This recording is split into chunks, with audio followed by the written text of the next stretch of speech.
Hello there, people of the internet. My name is Adua Jagero, and this is Dialogues with Jagero. I am with my favorite guest, Felgonah Oyuga, and we are going to be talking about dating in Nairobi, especially for ladies that have divorced. Yes. Do you have divorce papers? Do I have divorce papers? These are secret things. Why do you want me to say things on the internet that I should not be saying? Okay. Is it official? It is official. I'm not married. Kenya government cannot find anyone who is married to me or who I'm married to. Yes. I see what you mean. Yes. I was asking you, there is a lady that I was speaking with yesterday here, and we were talking about her relationship with the father. And she told me, I love my father, he loves me, blah, blah, blah, blah. And then suddenly she just starts talking about the relationship between her and the father. And at the end of the day, she tells me that I realized that I was the one trying in that relationship, so I let him go. Oh dear. But at the very beginning, she was like, I was brought up in a good family, normal family. Yes. Rix was telling me that people, when you ask them about their family, they tell you that I was raised in a normal Kenyan family. What is normal? And then kidogo, my father used to beat my mother. That's not normal. Maybe it was normal in their hood. Where you stay, where that happens in families, in where they stay.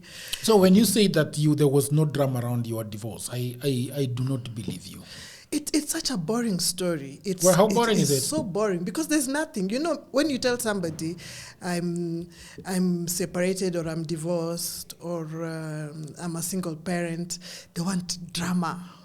Alikuwa ananipiga ananirusha alafu ananileta hivi. I do not think so. Ananiweka chini ya kitanda. I do not. Nothing. I know. I completely disagree with you that I think that the way we always tell our stories, it has been like that for a long time. Yes. But you see, for me, I always think that the story is in the emotions around something. Yes. It's not sometimes even in the fights. Fights that, start in the house and drag outside onto the front yard and then even along the road. That's drama, but there is turmoil. I'm not saying that you see there is turmoil. Easy. I'm not saying it was easy. Because if you had boring. 4 children with this guy, right? Yes. And you're telling me that leaving each other was just boring. Yes, I mean it's boring. I think I've had to be very careful with my words because I have children. And children who have friends, and this is the internet these days. So you don't want to be saying something about somebody's father because that is their father, and they can't get another one. Yeah. So I can come onto this internet, we call it Baba's internet, and say many things that are nobody's business. Okay. And it would not hurt me, but it would hurt the children. Some of them they might know, some they might not know. And I really want it to be a story that they can tell in their own time, on their own terms. They can tell the story about your father and you cannot tell the story of your husband. I can tell a story about my father. And I have actually, that's something it's a story I love, by the way. I like talking about my father. I like talking about my mother. In fact, today, September 13th, is 23 years since my mother passed. Sorry. It's okay. So for me, I love talking about my parents. And I'd like to give my children that opportunity where they can talk about us from their own point of view. Because I'm biased. Of course, I'm not going to say very many nice things about him. I might tell some 1 or 2 nice things. You can tell. According to you, did you have a part to play in how that marriage turned out? Of course. I mean, when there are 2 people, you can't say one person did these things to me. And even if that person had the power to do those things to you, you let them do those things to you. But I played a role. I played a very big role. I have to star in something. I don't just pass by quietly. So I was part of the main characters. Yeah, the two of us were main characters. If you were to talk to an age mate of your daughter about marriage and about getting into marriage, what did you tell them? It's interesting you say that because my daughter, my firstborn, is 22. Oh. I was 22 when I had her. Darling, you don't look that old. I started early, so I told you I like things. I want to be main character. Yeah. So actually, I would even speaking to my daughter, because I speak to her about these things, I would advise not to get married now. Just don't do it. It's not something you need to do now. The commitment is big. You know, we don't tell people the truth. And I even blame our mothers and our aunties and our grandmothers. They didn't tell us the truth. They tell you the truth when you're inside. But when you're outside, you're just been told nice, stupid things like, oh, cook for him, make sure the house is clean, smile, wear a nice night dress. As if those are the things that make a marriage. But nobody tells you that you are leaving your home, you're going to start your own home.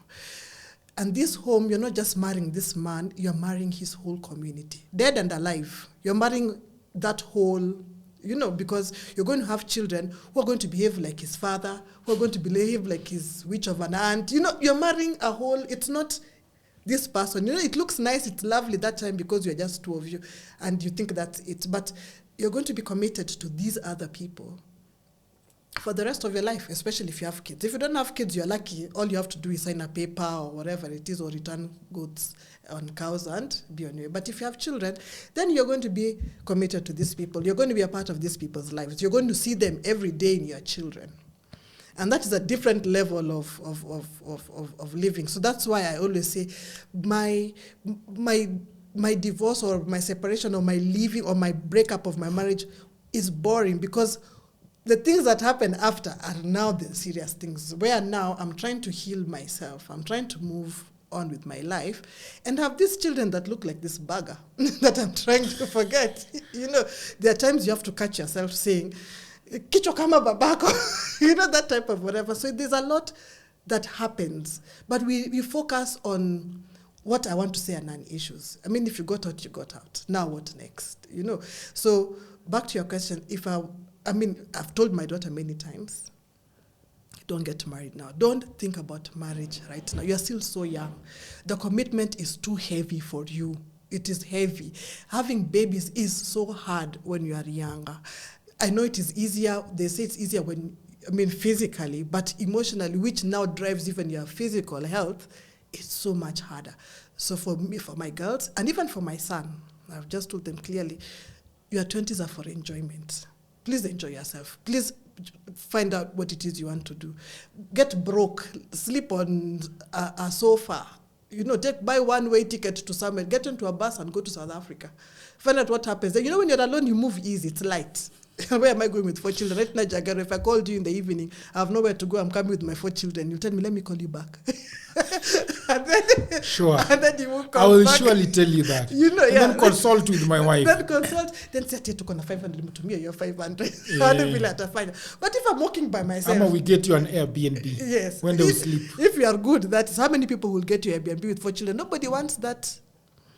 It's a heavy whatever. It's a heavy responsibility. So, but if you are young, do all those things now. Make all the mistakes when you are young and you're by yourself. Get a job, quit. Get another one, be fired.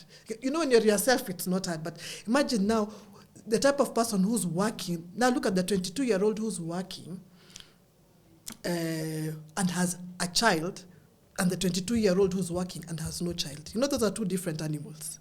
This other one the one without a child can choose jobs, and I will not take a lot of rubbish from anybody, because it's feeding myself. I can drink strunki nilale. But this one with the baby, kuna diaper, kuna maid, kuna steamer, because you can't sleep in darkness with a baby. Kuna maji. You can't say I won't have running water and kichota maji. I don't know. You can't do that. So there's so many things involved. So you tell her Not now. Not now. Not in your 20s. Not in your 20s. In your 30s. If you can maybe. push it, if you can push it even to 36, why not? 36. And then have the babies quickly 1, 2, 3, 4, or even 5. Then after that, look after them. I have age mates who have toddlers now, and I think they're enjoying themselves. Idea. No, they're enjoying themselves. No, they are not. They are. You are 46. I'm turning 46 end of this year, and that's the best time. I wish I did that, because now you're not parenting with anxiety. You're not traumatizing that child, because sometimes I think of the things I went through with my children. They were a lot. Because we were all stupid. You know, I'm stupid, they're stupid, everybody's stupid because we are young. Nobody knows what's happening. And I can imagine at my age now, I'd be a calmer mother. With your permission. Yes. I think we should talk about 2 things. Yes. Because, can I tell you something about podcasting? Mm-hmm. That when people start talking, you get a direction. Yes. That you want to take. Mm-hmm. And to be honest with you, I was really struggling with the topic that we were supposed to be talking about. So I think we are going to divide it into 2. Yes. Because I feel like this is going to help a lot of people. Mm-hmm. Yesterday, I got a call from a girl. And she was telling me that I want to come to your podcast and talk about my problems as a young woman who got pregnant at 17. Oh. And I told her that, why do you want to speak about it on my podcast? And she dilly-dallied on that one. I said, probably, maybe I don't want to speak on your podcast. I just want somebody to listen to me. Yes. You see? And I'm like, what is it that you want somebody to listen to you about? And she told me that I am having a child that I don't know how to raise. Yeah. I got her at 17 years. That man, I don't know where he went, that corner he took. And I've been having that child for the last 4 years now. So she's still a pretty young girl. Yeah, she's 21, I believe. That's a very young girl, yeah. Yeah, with a boy that is 3 years. Oh, dear. That she doesn't even understand. And there is a lady who comes to this office and sells us groundnuts and juice. And what else? Groundnut juice. And she sells those 2 things. In fact, right now she's the one who makes the juice for our household. She does very good. I should buy you that juice. Yes. It is, she heats pineapple very well, and then ginger, and then a few things. It is so beautiful. And then, if you get lucky and you let it ferment, some wine of sorts. This one, I think my friends and I would like. It's amazing. She has a child. Once in a while, she comes with that boy here. And the other day, I was joking with her and I was telling her, this sasa wewe, mbona uongengi na wanaume? Nasema, mimi. PTSD. Mimi, I just want to uza my njugu, uza my juice. I be with my baby until further notice. Yes. What I've realized is that a lot of people are struggling, especially women, to raise kids on their own. Yes.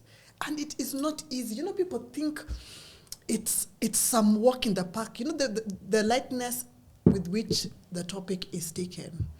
When you hear clueless people online saying, oh, heri hata nipate single mother. Sijui single mother, heri nikue single mother. Single mother sijui ameisha. Single mother, it's like it's something you chose. You know, because very few women choose to be single mothers. And that's now, and usually it's when they're older. By the time a woman is saying, I want to be a single mother, and I have no baby now, but I'm now going to look for a baby. It's usually an older woman. And then she has her finances in place. She already knows how I'm going to feed this child. Because in her head, she's so clear from the get-go that I don't have a man. This is my problem. But when you're in a situation where even if you are not married, but you are in some sort of relationship with somebody, and you know the way men like sing, atinataka unizalia, and there's some dizzy cows who take it so seriously and start zaring. But the ease at which people say it, when you know the realities, you would not even go there. Somebody said today, the difference between the parent that stays and the one that is actually called it a resident parent and the one that is not resident is that non-resident parent has choices. This one doesn't have. I can call the father of my children and say, hatuna chakula. And he can say, I don't have money. See, he'll continue living. His life continues. But me, I have children in this house who must eat. They don't understand, hakuna chakula. I can call him and say, mtoto ni mgonjwa. Or I send a text and he doesn't respond. His life continues. He won't even call tomorrow to ask, alikufa ama bado yuko. Surely. No, but that's how serious it is. So me, I'm in this house with this sick child. I must find a way. My life I must do everything. I must pray to the ancestors. I must call all boyfriends, known and unknown and potential and whatever. And that is the reality of a single woman's life. I have no choice. I can call and say, tunafukuzwa kwa nyumba. They'll be like, wow, what tufanyaje? You know, and he can live. Sahi amewekewa chakula na yule mwingine ako naye. Yeah, no. Actually, the other day I was laughing with my friends. I was saying, I think I'd be very fat if I didn't have a lot of responsibilities. I'd be a very fat woman. But you can't even grow fat. After your chakula kio now naikula like, but in addition to stress. You know, you go there, by the time it reaches, stress has finished all that food. You don't have any whatever. So it's a very serious step. It's something that we really need to start discussing because we've been going about this whole marriage thing the wrong way. Girls are raised up to get married. That is usually the focus. And we think the earlier we get married, the better. I don't know what you think you're getting there. That, mi niliolewa nikiwa mdogo, sijui what. As if it's some prize. It's not. And even if you manage to stay in that relationship, it's because you have chosen to stay despite a lot of things. Because I can assure you, very many women, if you ask them quietly and you tell them nobody's going to know, just between me and you, do you want to leave or do you want to stay? I'm telling you, the things that can happen would really shock you because we don't look at it as a wholesome, you know, we call it an institution, but nobody goes beyond the gate to tell you, kuna upstairs, saa zingine choi na leak, huko juu, saa zingine. No one goes into that institution and really tells you what's going on. They just hope that you go there and you stay. I remember a relative of mine was getting married, and her mother said, today you have gotten married, and you chose to get married. I hope you know in our place, women don't come back. You stay married. And I was like, oh, what? One-way ticket. Yes. Evil. And if you should now choose to come back, then you're on your own because nobody wants that quote-unquote embarrassment. So you find people in marriages. So you might stay, as I was saying, yes, maybe you're not even a single mother, but these days we have single married women because you are there in that home and you are the everything. You have just a man to tell single people, married woman. Yeah, you're just there. That is very confusing. Yes, or widows in waiting. They are waiting for that man to die so that you can be a widow. But you are generally a widow. You have no husband. Si ako. Ako. Kwa, as in unakaona. But generally your lives are separate. How many people right now, if you talk to many people and ask, just say the truth, some of them don't even sleep on the same bed. It's a lady who told me that before she left, they had been living in separate bedrooms for 5 years. 5 fucking years. Yes, and that is 5 years of your life. Also, we don't tell each other the truth is that time is currency. If you lose 5 years, when I was married, I was not working as such. Now, by the time I was leaving my marriage, now I needed to get a job. I needed to get back into the job market because I need to feed these people. I go back to the job market. I'm now like 30, and we are all entry level with the girls who are 22, 23. And all of us have been paid, I think, 25,000 after tax. I don't know, it's 21,000 and I don't know what. And girls are so happy for their money. Yeah. They're going back to their parents' house. Yes. With the money. Me, my 2,900, I don't know and what, is rent, is food, is maid, is transport, is everything. You understand? So I lost 10 years of my life. That's how I can explain my marriage.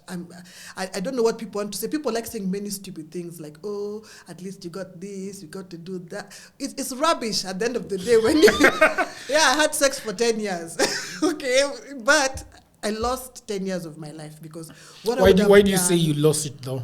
Because what I would have done in those 10 years, career-wise, even just personal growth, travel, friends, wine, like the things I could have done to enrich my life in those 10 years. But in those, I didn't do. In those 10 years, I was busy trying to make a marriage work with no tools.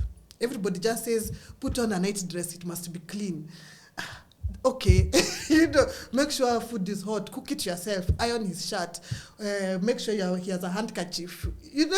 And you're doing all these things, but it's not working. Why do they ask women to do those things for men? I don't know. Some men must be feeling really nice. Because I don't remember my wife ironing my shirt. No, somebody said, I don't remember. Somebody said the people who have the best time are married men and single women. Those are the people who are enjoying their lives. Married men and single women. And I want to put my own whatever. I say that single women, not single mothers, not whatever. A woman who just decided she's childless. In fact, I saw something on TikTok and I really admired that girl and I sent it to my daughter. I said, take your time, people. There are actually people like this who are doing this.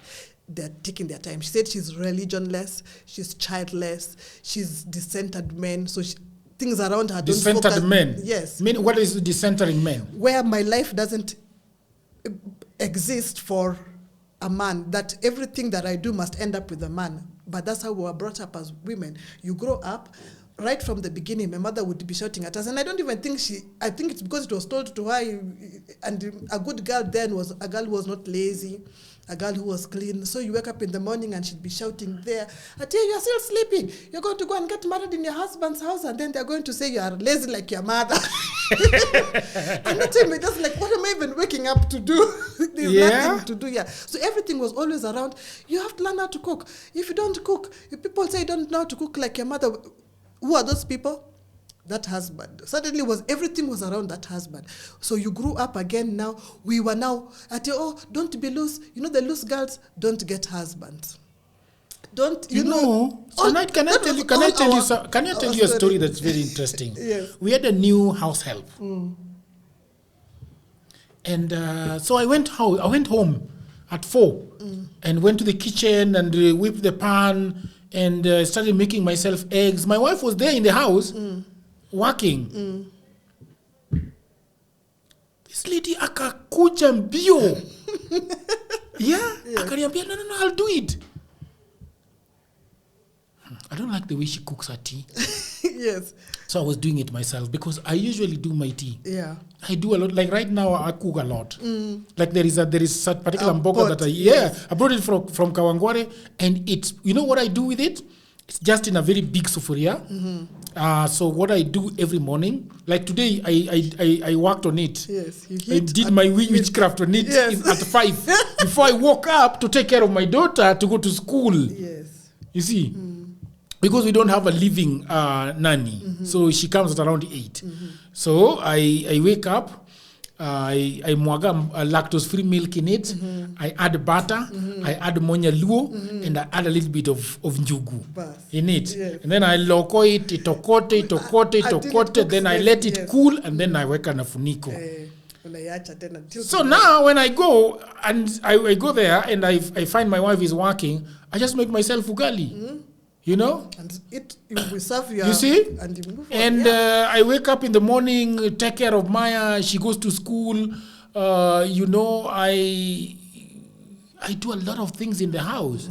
And I'm wondering that there are men somewhere who do not do that shit. Yes. So because somebody else has been told that this is what you're supposed to do. And if you're not doing it, because I remember I was being told by one relative, oh, this person is even being kept now. This woman, I think, is using witchcraft on him. You can't believe he's now cooking. He's now doing what? And I'm wondering, those are the things you should have told me to do. Not cheat me to cook all the meals I can't. My sister was calling me from Norway and she's hearing in the kitchen. Yes. Every time I call you, you are in the kitchen cooking. You're going to do my Yeah. Can you imagine? But that is how we were brought up. That we can all live together to work in the morning, but me, I should come back. Now, quickly come back, put water, make sure you have something to change into whatever. Run to the kitchen, put the tea. Run, make sure the children have done homework, they have bathed. Run back, serve now people food. Because I was cooking it. Now you know you're busy, you're cutting. Until now we were being told that, women are good multitaskers, which is rubbish. Really? Yeah. We're not supposed to be doing all those things. If we are two people in a relationship, if you want somebody to do all that, then you tell somebody, okay, you stay at home and figure the house out. Me, I can go and all those have pros and cons, because you can stay in the house, then one day he comes and tells you he likes women who work. Now he's moving on to another woman who works. Meanwhile, you've been sitting at home for 10 years. And your CV is reading nothing. Nothing. Go to LinkedIn and say, I am open to work. Which one? I can start I can do anything. I can start anywhere. I hope that you're enjoying this program. Over the last 15 years, I have been working online for clients in America, in Europe, and all over the world. And that is why it pains me a lot when I see a lot of African brothers and sisters saying that they do not have a job. Now, this is the problem. A lot of people are trying to look for a job in 2024 in their own town, in their local area. Now, the truth is, there are no jobs in Africa, at least not so many jobs. The good news is that we have internet these days. We have a tablet, we have a computer, we have a phone, and that means that we can do a lot of jobs, and those jobs are online. That is why over the last 4 years I've been writing a book that is called Digital Goldmine. It is a book that explains to you how you can earn money online. The 18 hustles that I've chosen are basically for Africans, because what happens when you are doing online jobs is that payment is usually a problem. So these 18 side hustles that I have put together in this book, you can be paid very well and very conveniently. Okay, so the book is only 1,000 Kenya shillings. That is about $10. You can buy it in Kenya using pay bill number. You can buy it online from anywhere in the world using a credit or a debit card. All the information about this book is in the description below. And if you have a brother, you have a wife, you have a husband, you have a friend who is sitting at home and watching Netflix, please do buy this book for them. If you are the one sitting at home and watching Netflix and have nothing to do, please buy this book and your life is gonna change forever. Because I have been doing this online and I've been traveling and I've been enjoying myself and having a lot of fun. So thank you very much, and now back to programming. I want to ask you a serious question. Now, for the women who are single, what are some of the how do you deal with kids asking for about their fathers? They are bothering you about, they don't understand. I mean, why did Daddy go? Yeah. The truth is always the best, but now the truth has to be for the age that the child is in. I remember when my son would have been maybe 7. And that 7 is when the boys are outside, they're playing, and my father can do, father. And you go through that point where, this person is supposed to be picking the children, and children, let me tell you, I really feel so sorry for children who go through some of these things. And at the same time, I applaud men who separate issues. They know, okay, it's not working, but these are my children. It doesn't matter what happens. These are my kids, and I will fight for my children. There are also those men who do that. But now the children will be sitting there waiting. They've been told, I'll pick you at 9. And the way children are, by 7, they're already woken up, put on their best clothes, and they are seated. And they'll wait, and they will call. Are you still coming? I'm coming. So the car did what? Oh, I'm coming. The car's a puncture. The car, and then it reaches 6 o'clock in the evening, and then now I can't come. It's late. And these children really don't understand like what's happening. Why won't he do this? Why isn't daddy saying this? Why is he lying? And you come up with ways to make the situation better. It might not be orthodox, but even you who is in that situation, it's not orthodox and nobody has a problem with it.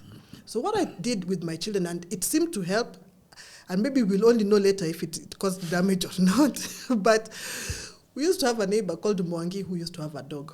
Because my son would be like, why is he always saying he's coming and doesn't come? Why is he always lying? Why is he? And he'd really get so angry. The 2 younger ones were young, so they didn't really care. Because by the time I was leaving, my last born was 5 months. So the 2 young ones didn't care. The 2 older ones were the ones that had issues because they understood staying with their father and whatnot. So I told my son that day, he was so angry, and you know the way he wants to really like lash out, but he doesn't even know what to lash out at. So I'm like, you can't get angry. You can't get angry. Because like Mwangi's dog, our neighbor Mwangi had a dog, and that dog would bark. That dog would bark. But I'm like, do you get angry at the dog? It's like, no. Why? Because it's a dog. It barks. Now you must understand this element of this person that you're dealing with. He lies. So don't get angry. And it seemed to work because now they would be told, I'm coming to pick you, and the children are just playing. Then when eventually the person comes and is complaining, I said I was coming to pick one, the children cleaned.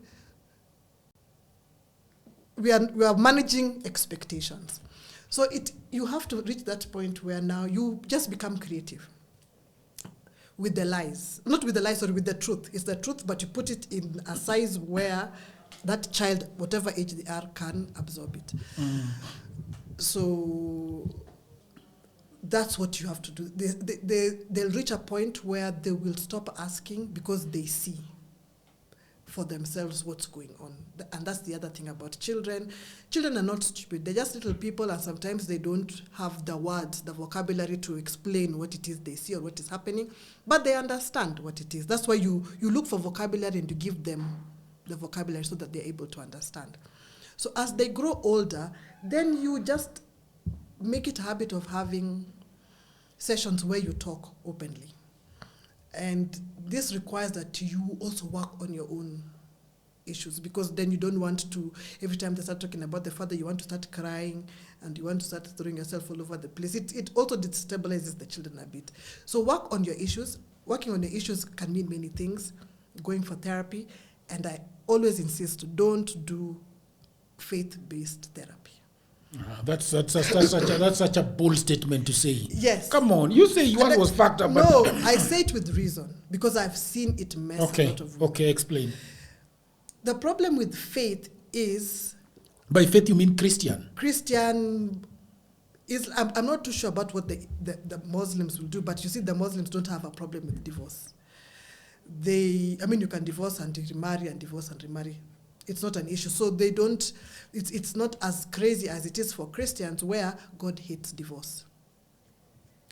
So where God hates divorce, then religion will want to correct that divorce. So before it was always, they really kept the woman back in the marriage. Pray, fast, are you sure you're praying? Come for the women's meetings. Did you give a sacrificial offering? Did you come for the retreat? There was always, and they were always doing those things. And the woman stayed there praying, and very many women we know lost their lives. In fact, somebody needs to do those statistics. Very many women, Christian women, got HIV because they stayed, were beaten or killed, went mad. There are so many things that happen to women in that staying because they were waiting for God to help them. And God doesn't come because it doesn't work that way, So that's why I say, live faith-based. But lately, you'll find that now some churches have those things of divorce classes, divorce aftercare. You'll find WhatsApp groups for divorced people. Even those, I say, stay away from. Because you find in those situations, there are men who prey on vulnerable women. You remember you're coming from a situation where God hates divorce, and you have this thing is in your head.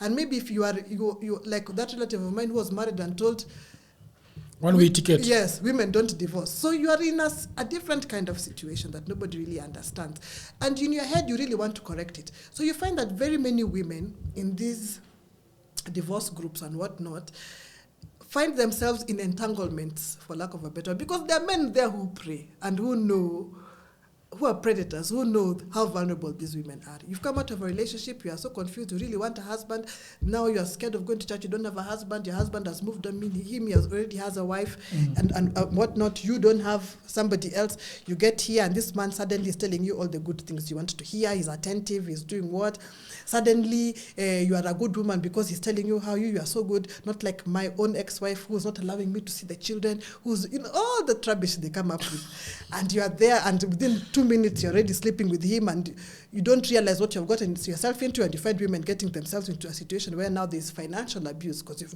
just jumped into somebody who you don't even know that well. And kumbe it's money he's looking for. You are a horse. You are working like a horse. Because you are a single mother, you are accustomed to working very hard because you need to support your children. It's really true that a lot of men prey on single women? Yes, they do. Single, and especially if you're fresh from divorce and you're vulnerable. So you find them, they are now suddenly thinking that, oh, God has answered my prayer. This was the one that I was supposed to have. This other one was the wrong one. Now this is the right one. And there are women who have made a career out of getting married. But you are getting married from a need that you have, from some trauma, from some wound that you have not dealt with. But you try to cover with so many things, religion, whatnot, and whatnot, and whatnot. So you get married here, you find that now you left the frying pan, you are now in the fire. Some now decide to die there because you are too ashamed to go back and say, hey, you guys are fucked up. But now you have this thing, I must be married and I'm a Christian woman and God hates divorce and somehow we were told that the biggest gift or that God can give his children is marriage. And now we just want it at all costs, and it's a mess. That's why I say stay away from faith-based. Just go to a professional who has no stake in that, in what's going on in your whatever. He doesn't care about your soul, doesn't want your soul to go to heaven. He only cares that you are well now. I don't care about, God hates divorce now, let's pray so many times that you can go to, no. I want to sort you out now. Yeah? So that's why I come from when I say don't do faith-based. So we are saying as a person... Do you know how it works, the faith-based? What do they tell you? The faith-based. How does it work? How did it work for you? Too many prayers, first of all, and praying for nothing. And fear-mongering and a lot of... Let me tell you what happened to me. I think I don't know that I've told this story before.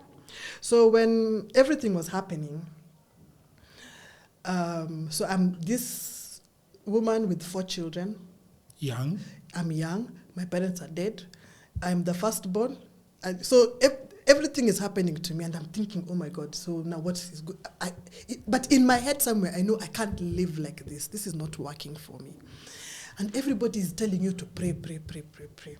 So somebody tells me about somebody who prays. Let's go there for prayers. So we go for prayers the first day.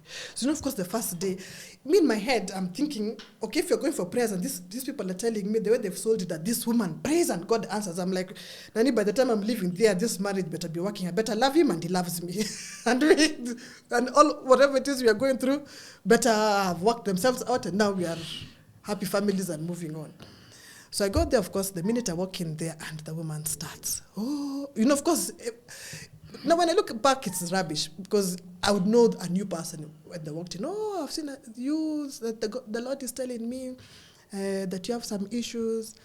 Of course, now I'm like, oh, okay, this Lord is working. Let me hear.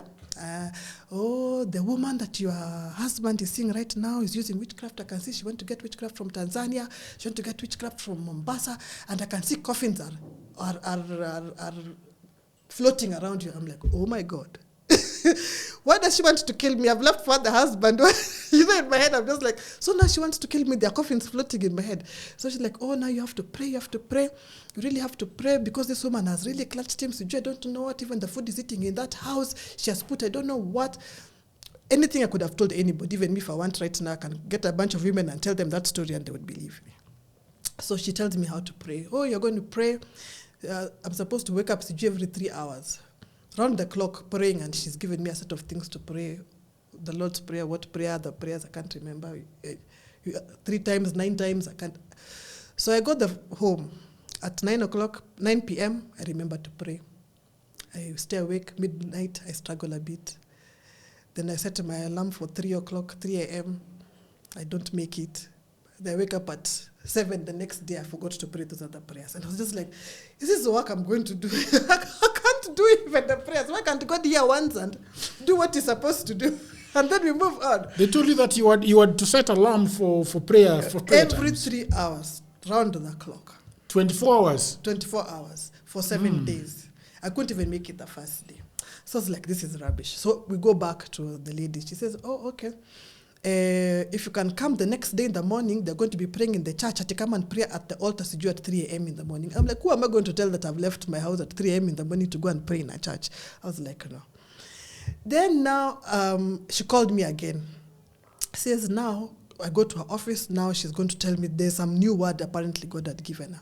So this time, God has told her that I'm really going to suffer with this man. I'm going to suffer with him. And this woman is going to make our lives difficult. But eventually, we are going to be happy. I was like, ay, my friend. I said, I want that witch doctor. I don't want God because that witch doctor is working better.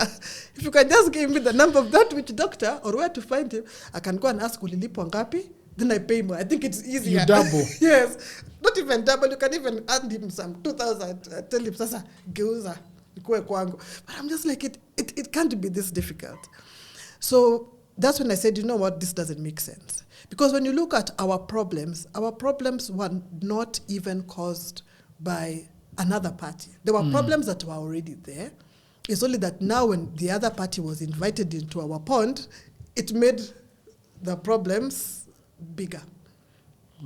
Yeah, but it was never that, oh, this person came and did this to me. It doesn't work that way. Yeah. When everything overwhelms you as a single mother, where do you look for help? Do you look for help from brothers? Do you look for help from your father? No, so I'm an orphan, so there's no father at this time. But you figure it out. And sometimes very painfully, because there's no manual where I'll say, now go here, you'll get A, and then come here, you'll get B. You figure it out. You have to find ways of coping, and those ways must be healthy because you have children. You keep remembering you have kids. They're friends. I always insist, even to myself, even when I feel the need to share with my children, not to share with them the problems I'm sometimes facing or what it is I'm feeling, because it's unfair to them. They are kids, and then you start telling them, oh, now we don't even know whether we're going to live tomorrow. Tomorrow we might be thrown out, or tomorrow we might not eat, or tomorrow we might not go to school, or I don't have the money for you to go to this trip, or I don't have. So I try not to share with my children everything that is happening as a result of the journey that we are on. I find that finding friends my age helps, or even older, where you can talk to somebody, and somebody can tell you. Sometimes they might not be able to give you money to sort it out, but can give you an idea and say, hey, instead of doing this, why are you killing yourself doing A, B, C, D? Do X, Y, Z. Why are you shopping here? Shop this way. Why don't you join this charmer? You can do 1, 2, 3, that type of thing. So it's finding out. Again, like everything in life, you're not going to find a good friend day one. You're going to lose so many friends because you become a threat, and sometimes you're wondering you're a threat even to what? Because somebody, or a bother or something like that. Even relatives might not want to touch you because if I give her today, now she'll keep coming back. And which happens if you save me today. See, tomorrow when I'm in trouble, it's you I'm going to think about. I'm going to think about you. I'll come back tomorrow and say, hey, last week only this idea, Sada. This week I only need half, but I'll still come back to you. So it's one of those things where you figure it out. And the good thing about life, it goes on. Today you wake up, and it's not like yesterday, and things just move, and every day has new challenges. How does school behave, relate to single mothers with children? Do they know? Do they know that this there is no father here, and so this is the parent we know? How does it work?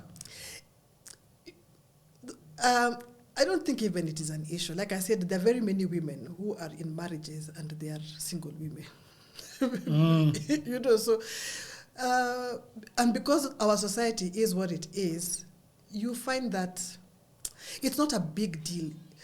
It's an issue usually, and even then still I find that very many teachers these days use a lot of discretion, because when the children are younger is when they are told to draw a picture of my family. That's when you have those things where draw a picture of a family. What is a nuclear family? What is that type of thing? And those things are different for everybody. And it has been so ever since, because I remember even going to school, even primary school, with children who didn't know their fathers. And it was never an issue until you make it an issue. But I find that a child, as long as a child is loved, they've eaten a hot meal, they slept somewhere dry, those are not really the things that harass them, and especially when they are younger. Now, when they start growing older, start dealing with things, and it's never on a school level. It's usually more on a personal level, where now they're trying to understand, why did he leave? Was it me? That type of thing. But I find that society in general, for the kids, I've not really felt that they have been ostracized or stigmatized. If anything, I found that there are very many people, some who I didn't even expect, who rallied around me, at different stages in my life, at different stages in the growth of my kids' lives. And then the last question before we go to the fun part, dating. Mm-hmm. How do they relate with the relatives of their father who is no longer in their life? I've been fortunate to have his brothers who are interested in them. So they know their cousins. They hang out with their cousins. They'll do the sleepovers. The uncles will pick them. So they know their cousins. And I think also for us as the women I'm not longer in the home. We were just like 3 foreigners. Yes. So we kind of just yes. Yes. So we just kind of banded together and one day just sat down and said, look, our children are relatives. So it doesn't matter what it is that's happening here, but these ones, surely we've not denied them that bond. Yeah. So for them, they're good. And that's why I said a lot of these things just need some soberness, where you say, I'm not going to dwell on this, I'm going to dwell on this other one. Yeah, fine, when I'm pissed at this, I can call my girlfriend and say, today we are drinking and insulting. Drinking and insulting. We are pissed off. We are pissed off. Today we are just pissed off. Bad names. And then everybody goes home. And the next day, we are okay. Yeah, so that's that. That's why I told you it's pretty boring. It's not. See, it's not. Yeah. Dating as a divorcee? Yes, or a single mother. Or a single mother? Yeah, single mother. Tell me about it. How is it like? Is it fun? It's creative. You have to be very creative with your dating. Okay, tell me about it. You have to be creative because, for one, you're not like a single woman who can say, come to my house, I cook for you. Or even come and spend the weekend or things like that. Yeah. So it has to be a very creative place because, again, you don't want to have people walking in and out of your house because you have children. I see in the movies men walking into households with children. And those movies, yeah, and I wonder about them because by the time you are bringing somebody into your house and even telling your children, this is so and so and this is so and so, it's somebody you should have really known for long because you have to understand again where your children are coming from. My children like people. They get attached to people, even to maids and what have you. But by the time now there was a separation, they had like some anxiety when people go. So they were like, why are people always leaving us? When you're chasing the maids, I know those days you're chasing maids, so many of them, because the children are young. So sometimes you wake up and the maid has done this, she went where, she didn't come back. So you're just changing maids. But in a child's head, they're just like, why don't people like us? Why don't they stay? So you have to have those conversations. So again, you don't want a man coming in and playing house because these are your children. These are emotions that are involved. And you find that there are men who overdo, who go to extremes just to sleep with you. You hear them, but I'm going to take you plus those children. Those children are now mine. And in your head, they're just like, what are you saying, you stupid idiots? You're not going to do that. But he's telling you that, I'm going to take you with your children. Tell their father now that children have But it's really, and if you are... Tell their father what? They've got another father. And if you are dense, you can accept that type of thing. And the man now has a place that he can be coming to sleep with you almost for free. It's convenient for him. I think the word is convenient. He has a convenient place to come to because he won't pay for a room. You have cooked food. There's no way you'll cook food and give your children, not give him. See, there's something he will eat, and then he will shower, watch TV, and things like that. Yeah. So you have to be really conscious. You have to really... You can't date romantically, so to speak. You can't be that romantic girl that we just see where it goes. You don't have the luxury of seeing where it goes, and also see where it goes with whose private parts. You can't just be having you have for everybody to see where it's going after 3 days. That no, I don't feel you anymore. And then again, it doesn't work like that. So you have to really be very clear about what it is you want. So you must understand why is it you are dating. So have those conversations with yourself. Have really sober conversations with yourself. Put all block off all the noise.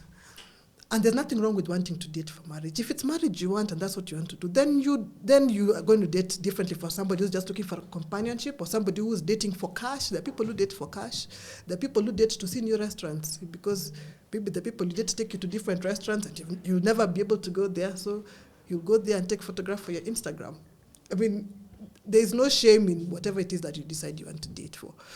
Once you've decided that, then now you can move. But always moving knowing that you are no longer moving as self. You're moving as other people. And it's not just other people, it's other people's whole lives. Whatever decisions you make, whatever it is you do, will affect those children. And not just today. Some you even hear children talking about some things, when in their 20s, in their 30s, and things like that. You must also understand that people are not good people. Just because somebody has said they like you doesn't mean he's a nice person. There are people who prey on children. They're pedophiles. So you find somebody wants to date you, but he's looking at your children. And these days it's both boys and girls. So the world is what it is, and you must shed off that innocence. Because right now you have lives and generations that you are affecting. Yeah. So those are some of the things I would say. You want to date? How does it look like? That's how it looks like. Real. So a man meets you at a crossroad or a junction or at a cafe, and he likes you. At what point do you start telling him that, me, I am divorced, I have children, be very careful?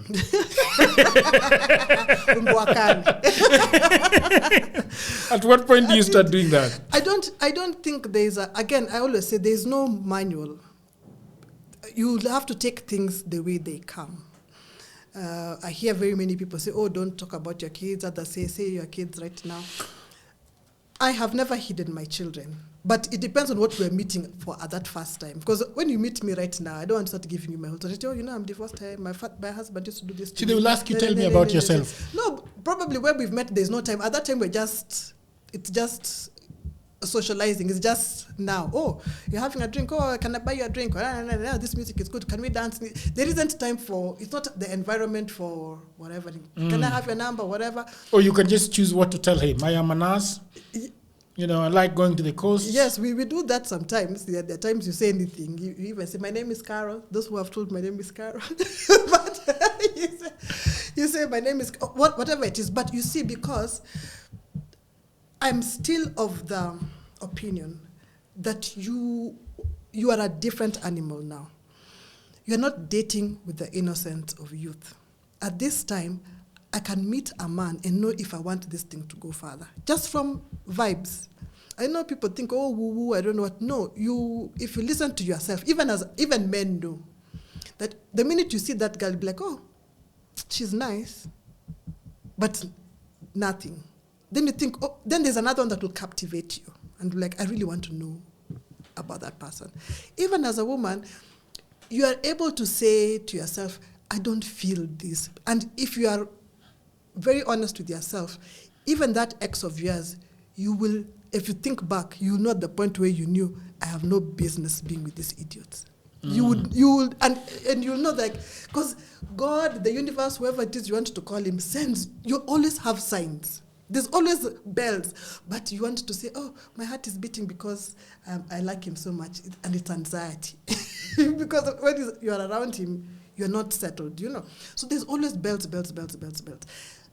It will be so foolish of you to still be thinking of heartbeats and butterflies at this age, because then you just go and sit home and relax. But as a human being, you always have heartbeat and butterflies. Why do you want to deny women heartbeat and butterflies? It can't be the source of your. It cannot be what you're going to use as when you're making choices and say, oh, I like him because he gives me butterflies. It cannot be. Okay, I see what you mean. Yes, have the butterflies, but actually, when I went to, I didn't even know, because when I used to meet him, no. At this age where we have reached now, you can't be wasting time and hoping for because it takes a lot out of you. I don't know why we don't also accept this. Even dating takes something out of you. It either will build you or it will make you, it'll cut you down. It'll now start making you date anything, and you think now you are liberated. Oh, I can sleep with anybody, I can do this. Some of the things we think is liberation, or it is, modernization or feminist even, hurt us.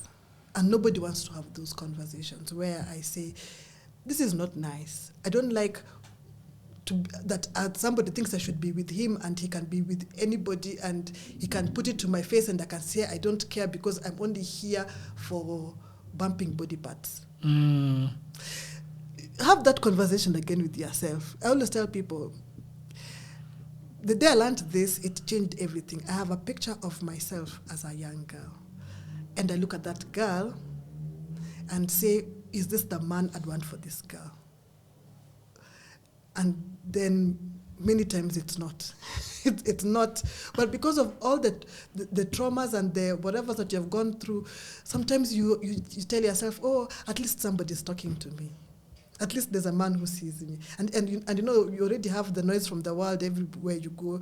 Oh, these old women, they're now old, they're haggard. Sasa hawakupata mabwana wakiwa sinama bwana limuacha. So you think, and you feel that is so bad to somebody to say something like that about you. So you really want to show them that I can get men, and whatever it is you're going through to get those men, and the quality of men is questionable.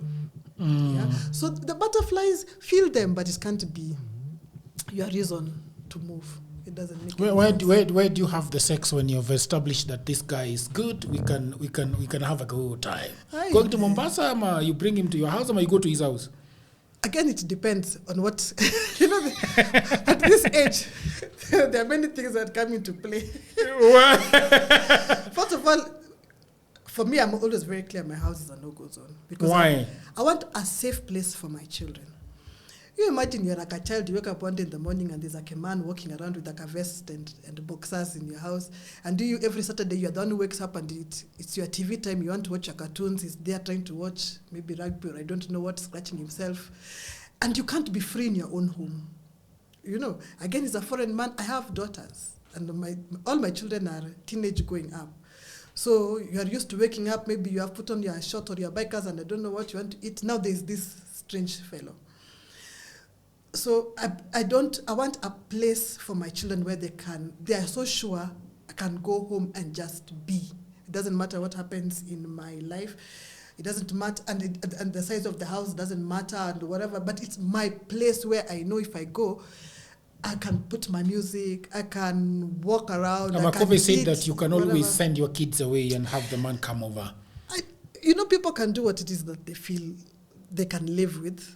My father always told us, do what you want, but measure the pros and the cons. If you can live with whatever consequence, because everything has a consequence, then that's fine. For me, I've derived what it is that I've done from other people's experiences. I know of children who, when they grew up, would now insult their mothers. You can be fighting and children harbor a lot of anger. So this child has been harboring some anger, and doesn't know how to express it. And then one day, just shout at the mother, and all those men who used to come into our house were doing this to me, and you didn't do that. And there are so many things that could go wrong. Or you are always sending us away, and because you prefer those men of, children are, as I said, they see things, they might not have the correct words for it. So they are feeling things that cannot be described, and one day comes out as something else. I'm not saying my way is the best way, because there are days my children have asked me, how come you don't have a boyfriend? Mama so-and-so has a boyfriend. What is wrong with you? But I can live with that. I feel like I can live with that. I can be like, when they're older, then they'll be able to figure it out. Oh, maybe those days when she went to Naivasha for marketing. She said she had gone for a job in Diani. There were never jobs. They'll figure it out later, maybe. Or maybe they already have. But what I'm just not in that space for is to have somebody in my house. I'm not ready for that commitment. I'm not ready for that conversation. I'm not ready for that, everything that it entails right now. I'm just not in that space. I don't think I want to manage. I don't have the energy for it. But now, who do you date? Do you date the young boys? No. I don't like young boys. No, they're good. They're good boys, but I don't like them for dating. Yeah. You like people your age? Older. Older? I prefer older. Do they have backs? Do they have backs anymore to do anything? Who told you? These people have supplements. There's vitamin D supplements and collagen and B12. And there are gyms. What's wrong with you? Let's roll with that. What's wrong with you? So we take all these things. A 55-year-old now is not the 55-year-old we used to. Hey. Even that, even a 45-year-old now. Do you know the way I used to think 45-year-old mamas are very serious women? But I'm 45 and I'm like, hey, man. You always tell me that you have got 4 kids. Yeah. So is it the sex that is making that young? I wish. I've got to start having it now.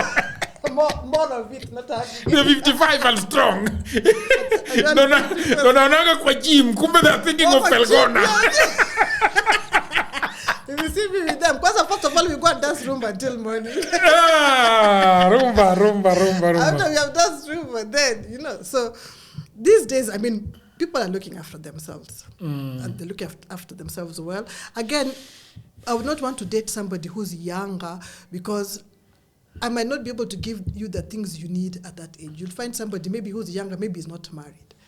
Now he starts saying how he wants children. I'm going to remove it from where? I don't have anywhere to get children from for somebody right now. The best I can do is a dog or a cat. We can have a cat together. Yes.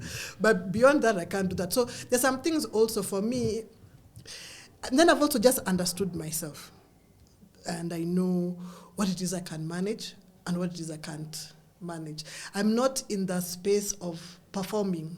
I'm just not interested in performing. What do you mean performing in bed? No, in just in life in general, because again, society has women performing for men, performing to be chosen, performing to be, because you really want to be, and that's why we were saying that decentering men, because everything we did was around men. So you hear somebody say, if you're too independent, then a man will not want you. If you're too dependent, then again, he also doesn't want you. If you're too fat, he doesn't want you. If you're too thin, he doesn't. It's always if I'm too something, so I'm not interested in performing. I know what I want, I know what I like, and then this is me. And this is me, not to be confused with saying that I can't change if I'm checked, like if somebody says, oh, by the way, I think you're doing this and it doesn't augur well or whatever it is. I'm saying this is me, as in I'm not going to try to listen to Amapiano, for example. You will not find me there. I will not come. And I'm not going to, in fact, the other day somebody took me somewhere and my friends have been laughing at me throughout because it was supposed to be a date. And we ended up in one of these spots where those girls come with that thing. What's it called? The bottle, when somebody orders a bottle. Yes. Zinger. Yes. I hear and that those Dorime girls. And I was just like, what's going on here? So those are things I can't do, I want to do. Not only it's not even I can't, I want to do. I'm just not interested. These are my likes right now. And I know I will get somebody who likes those at whatever time. Yeah, I'm not in a hurry because I don't want to waste my time and myself. Yeah. So for me, that's where I've reached. Yeah. Yeah. So I'm so sure that this is the age group I want, and I know where to get that age group. I'm not going to look for that age group at Quiver. Okay. Also, though, that age group can be found at Quiver, but that Quiver age group, the ones you find at Quiver, want 22-year-olds, 24-year-olds. I'm not going to lie to anybody. I'm 20. Yeah, I'm not going to lie that I don't have kids. No. This is it. And if you can't do it, nobody's been forced to do anything.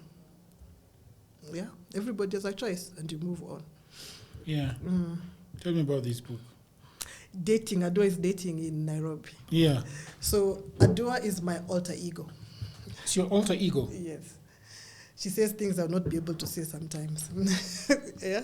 Really? So, growing up, there was this cartoon strip. I don't know whether you're old enough to know Bogi Bender. No. I didn't watch TV. We didn't have a TV. No, it wasn't a TV. It was Bogi Bender. It was on the cartoon. It was a cartoon strip on the newspaper. And then he had... And you think we had newspapers? Yeah. You didn't have newspaper? No. Okay, so Man, I was brought up in the village. There was no newspaper. There was no TV. Yeah. We only had hides of cattle. Okay, so Bogi Bender is a Ugandan. I think he's Ugandan cartoonist. I think he was an agriculturalist or something, but then did the cartoons. So he had two booklets like this with cartoons. But Bogi Bender was such a male chauvinist. So he had this wife called Sophie, and Bogi would be drinking all the time, and be in the bar with other women, and Sophie would be waiting for him at home, and she would be crying, and so I really felt bad for Sophie. So also in Adua there is Sophie's Avenger somewhere there. Yeah. So it's just dating in Nairobi. Some of them are experiences, mine and friends and whatnot. Yeah. So it's trying to figure out Nairobi, which is not easy these days. I think Nairobi, people say if you can date in Nairobi, I think you can live. How difficult is it to date in Nairobi? I want to say it's difficult. I just want to say it's difficult because we live in a strange time. We live in a time when let me not say nobody, that's sensational, but very few people are authentic. You find a lot of people's lives are productions. And then when it crumbles down, then they're trending and everybody is laughing at, oh, Kumpe didn't have money. Oh, Kumpe is living off people's money. You know, that type of thing. But a lot of Nairobi people, especially Nairobi men, have like a production. He wants to promise what he doesn't have. And all of it, I think, is just so that he can... I don't know whether the end goal is to have sex or to show that he has the biggest dick amongst his friends. I don't know what it is exactly that he's looking for. But you find there's a lot of lies. There's a lot of What do they lie about? Everything. We had a friend who got somebody and she thought she has gotten a man. He drives a Range Rover and it is a car hire. You talk to somebody. He hires the car the whole week, the whole month. So you can imagine how much that person is spending. And you're just like, why don't you just say that? And sometimes you're hiring that month and maybe you want to extend. Why do you think don't that the have car money. was hired for because of you? I didn't say it was hired because of her or us. I said that why would you say that? Because if it's a car hire, it's a car hire. It should say, Yes, you should be clear that it's a car hire. Yes, you know, correct. How many people, I live here and then you find out it's an Airbnb. In fact, these days at least people are more alert. At the beginning where Airbnb started, I have a friend who almost married somebody because she thought he lived somewhere here on Oledume Road and that man was in an Airbnb. But At what point does he go to the Airbnb when they're going to spend good time together? Yes, and she even spends weekends there. So you are thinking it is his house because you are thinking in your head that, anyway, bachelors don't have a lot of things in the house. So you're excusing the 3 mismatched glasses. So I don't know what. You're excusing all these strange things that are happening. You're like, anyway, it's lean living. He doesn't know. In your head, you're telling yourself, how I'll come here and give it a woman's touch when we finally... Yeah. So, kumbe, there is nothing. It's an Airbnb. So you find the lies, and there are many, and there are so many. You hear this person, no, I want to marry you. My mother's been asking about you, and that man has a wife. And you're wondering, then you want to marry me? How? And you can't tell your wife that you want me. Why would I tell my wife that I want to marry you? Are you mad? What do you mean? What do you mean? Mad? Why wouldn't you tell your wife? Then it means you're promiscuous. Why would I be? If you are a polygamous man, you tell your wife, I found another one. Oh my God. We are going to... Yeah, there are some things that women say that are just ridiculous. No. These days you have to keep checking on somebody because a holiday can come and kumpe, you went to take goat somewhere. You are sitting over here, he's telling you his mother is sick. Do you know a lady told me that she saw the boyfriend getting married on WhatsApp, on a WhatsApp status. There used to be another person. On a WhatsApp status. There used to be so they had common friends. And one of his friends had put him and the lady. Imagine. And you are sitting there in that traditional thing. Yes. And the wedding was coming up and there was a date. Yeah. There are women, there used to be a show that used to be called The Wedding Show. Very many women used to watch Sunday Wedding Show, and if I see your husband is getting married and you're wondering what is going on, and that man is still coming home. Lakini hata huyo jamaa, kwani lazima aende wedding show? But you see, at that time, maybe he thinks you'll not watch it, or I don't know. I don't even know what goes on through these people. I think when you become a liar, like their father, who's the liar of the nation, sometimes you just say lies. Wait, don't bring Ruto into this conversation. Who talked about it? I didn't call anybody. Maybe I was not talking to you. Baba, anaitwa Baba nani? I didn't call anybody. Let Baba nani? Every those people who are picking others don't pick me. I didn't call anybody. I told you guys, Ruto is a very good chap. He's not picking anybody. Those have been picked. Me, I didn't call anybody. Me, I'm talking Those about are his goons. I've always thought that there are things that happen and the president is not involved. The people are just working overtime for this guy, and he's not even told you to go and do those things. And you're just working overtime. I want to think like that. Yeah, but I can't. Somebody like who? Like that Zimbabwean president. Or FTG. Do you know FTG? Chiluba.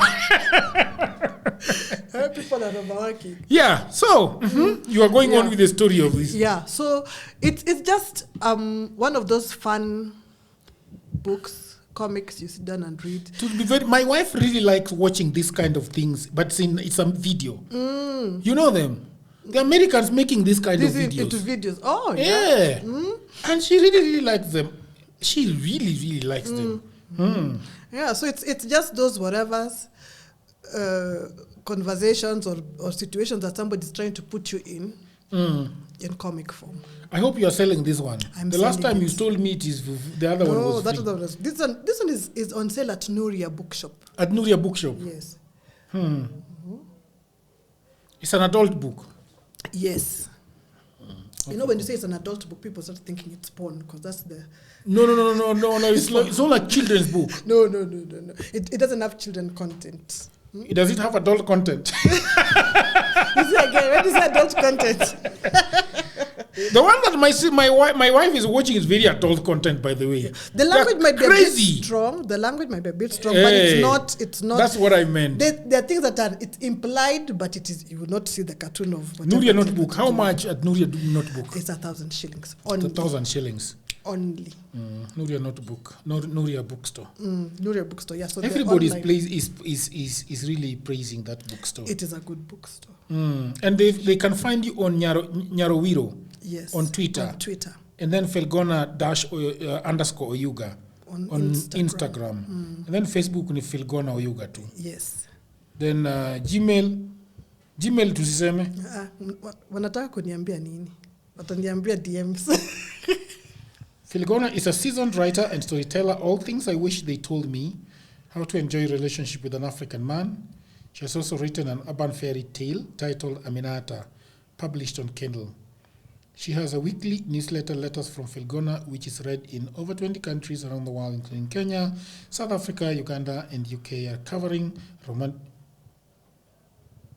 romantic. Yes.